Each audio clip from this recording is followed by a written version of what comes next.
The Scarlet and Violet DLC canonically takes place in the Unova region. And now finally, we have confirmation from a credible leaker that the next Pokemon game in 2024 will be a spiritual Generation 5 remake. What's going on, everyone? It's Dusty Go-Goat. Welcome back to my headcanon. We know some sort of Gen 5 remake is on the way, but we don't know what kind of game this will actually manifest as. And there's a possibility that we could be getting two separate games, like BDSP and Legends Arceus. Well, let's start with what I want to see. Generation 5's Unova is based on the real-world New York City. I think what I would like to see the most is a Gen 5 game, so this is a Unova game built within the Generation 9 engine. So let's establish a couple things. I would like this game to be a spiritual successor to Black 2 and White 2. Black 2 and White 2 took place 2 years after the story of the original games, Black and White. I would love a new Unova game to take place 10 to 15 years after the events of Black 2 and White 2. Okay, now imagine we get to explore a new map north of Unova. The real-world location that Unova is based on, New York City,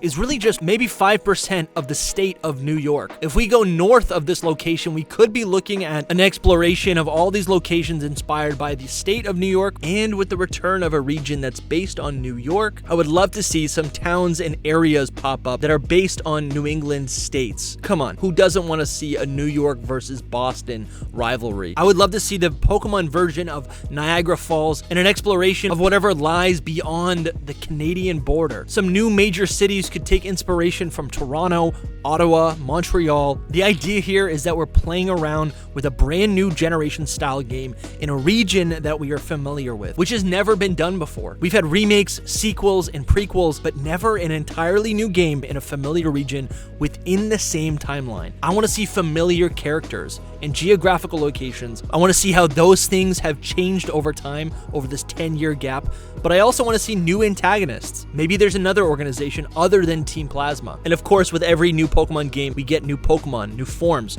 new evolutions, new regional forms, possibly some convergent Pokemon. And if it takes place in a Gen 9 engine and the story is connected to the story of Paldea, then we would likely also see new terrestrialization forms and Paradox Pokemon. Of course, whatever this game is would also function as a sequel to Scarlet and Violet. This new Unova game could expand the story and lore of Area Zero, the Ruinous Quartet, the mysteries surrounding time travel and the Paradox Pokemon, and of course, terrestrialization.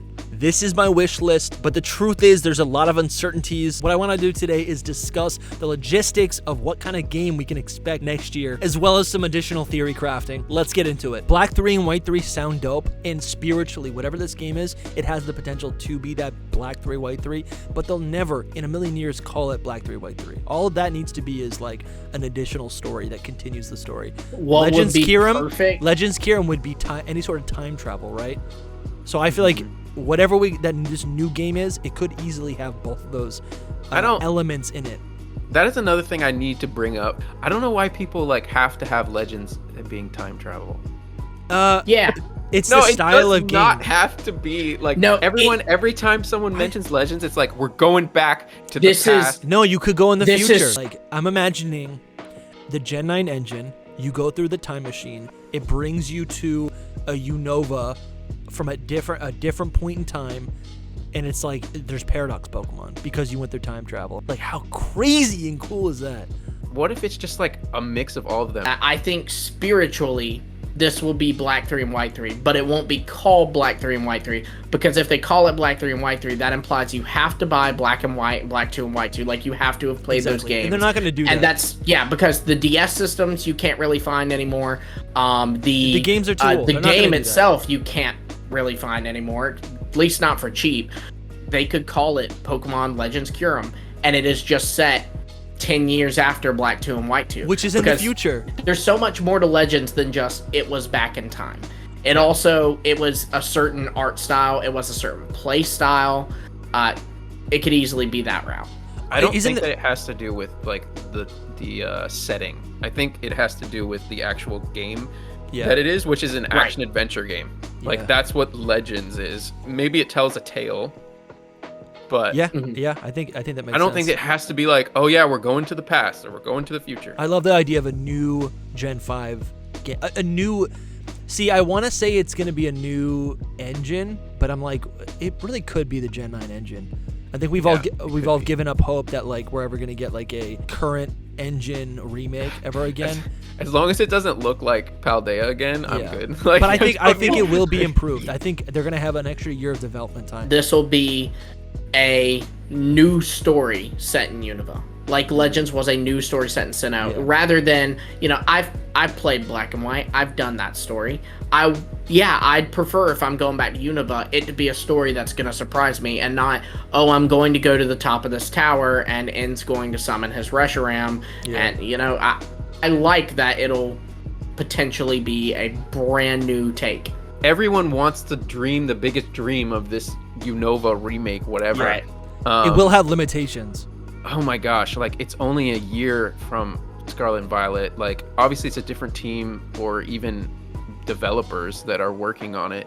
Like I just don't want to hype myself up too much about it, and I don't want other people to have crazy unreal expectations either. I'm thinking about like what you said, Dusty, that it could never be a Black 3. How do they do that and tell a new story at the same time? Like, what if it's just a remake? Like, what if we get the Ilka treatment and we just get which at that point, though, it's like, why even make that a thing? Yeah, it would be. Why? Because Brilliant Diamond Shining Pearl sold. Yeah. Yes, but it did sell well, but people are expecting like a Legends, Kyurem, like let's go. But the possibility of it being like a Ilka remake is still there. Like, I love the idea of having all of these other regions, these games, just updated to the BDSP model, right? And hopefully they're better, they're cleaner, they're tighter, and maybe offer a little bit more value than BDSP. I thought BDSP should have been modeled after Platinum, or at least had Platinum features in it. And so I think it's not a perfect game, but I do like the idea of being able to have these experiences, whether it's Unova, Kalos, right? Because you can't port these DS games. You can't port them. Here's the thing. I just want to be clear that I do not think that it will be that. I don't think it'll be Ilka doing a proper remake like that. I think maybe one of the best case scenarios might be like we get a remake and then they add like stuff at the end of it to be like a Black and White 3 like a kind of thing. Delta episode.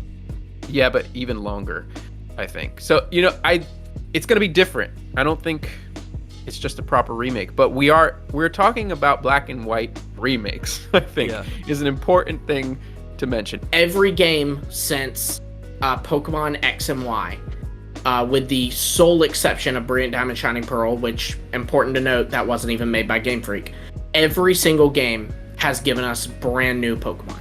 I would think that a Unova game, they would want to do some of that, even if it's just like, here's 4 new evolutions, because if you look, Black 2 and White 2 is 2 years after Black and White, and in that time, there are now Pokemon from outside of Unova that are now able to be found in Unova. So if that happens in 2 years, well, if they do 10 plus years between Black 2 and White 2 in this game, then I have no issue believing that now some of those Pokemon can evolve. There might be more Pokemon that are now found in Unova. Some of them have regional variants. I think it would be like Legends, where it's not like we're getting a brand new dex with a brand new regional bird and a brand new... But I think it is quite possible that we could see, I've got Torkoal sitting next to me, so Unovan Torkoal. Or maybe they give really cool. An evolution for Ariados and Ledion, so I know you'd be a big fan of that. Or even Gen 5 Pokemon, right? I love that so much because, like, evolution in the Pokemon universe is already so exaggerated, or it's like a heightened version of regular evolution, right? Where a Pokemon is introduced to anything, it automatically has a meta, like it undergoes some sort of physical change. So where we saw like actual evolution happen over 300 years, who's to say 20 years right into the future can't have a similar effect, right? Like a Pokemon touches a stone and it magically transforms. I do think the important thing to note is that it probably wouldn't be any Gen 5 Pokemon getting anything. Why not? Because, and again, this goes back, exactly. This goes back to what I said. They like to break patterns, so they could easily break this. But in Legends Arceus, they made a point not to touch a single Sinnoh Pokemon. In fact, with Sneasel, they gave us Hisuian Sneasel, but not a Hisuian Weavile. They gave us a brand new evolution. So my thought process is, like, with regional forms, also because there's like seasons involved, like, who's to say one of these Gen 5 Pokemon can't be found in a new Gen 5 location, right? 20 years goes by, and that's why there's like some sort of environmental pressure for that Pokemon to migrate, and then they could easily give it like a new form. What would be cool there's is plenty of ways that seasonal they could forms. make it. Like, Yeah, they right? branch out cool. the Deerling thing. Like, now you can find like a fall, an autumn Torkoal, or a I'll give you a anything little like that. tidbit. I'll give you a little tidbit right here. So basically, I heard something about that they were trying to make seasons a big thing in Scarlet and Violet. Like, it was supposed to be seasonal. I like, could see that. Each That's area cool. was going That to be makes more sense. seasonal. They pulled back on the feature because of what they're doing in Scarlet and Violet. Wow. Obviously, they needed more time to do more things.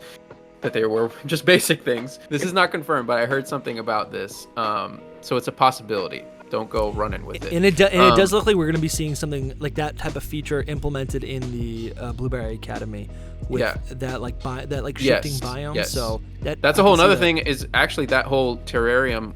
They are based on the 4 seasons, like those 4 areas. Yeah. So the thing is if that had happened in Scarlet and Violet, we would be like, dude, Gen 5 remakes for sure, because it'd be such a connection. And I think they did hint at it, like you've said a bunch of times, Lumi, with the Ruinous Quartet. You know, like they're not really that obvious. Yeah, They even in Dex order go in the order of like the seasons. I can totally see the seasons like being a theme into the next games as well because of Gen 5 and because there might have been the seasonal thing in Scarlet and Violet as well. For me, I think if we get these terraforms, I'm thinking those could carry over to these Gen 5 remakes. Like, in my perfect world, let's say, I would see like them bringing over the terraforms to make Like they did with maybe- Megas and X and Y Norse. Yes, exactly. Perfect example. Because right now the terraforms have me so confused. I've been telling you, Lumi, like we hear nothing about them. We've heard a lot about the new Pokemon that are going to be in the DLC. There's a lot so far, and I'm just like, how are they going to fit like 20 terraforms? If we get like, I don't know. They give us a new form for DLC, and then it's like, and then we never use them again.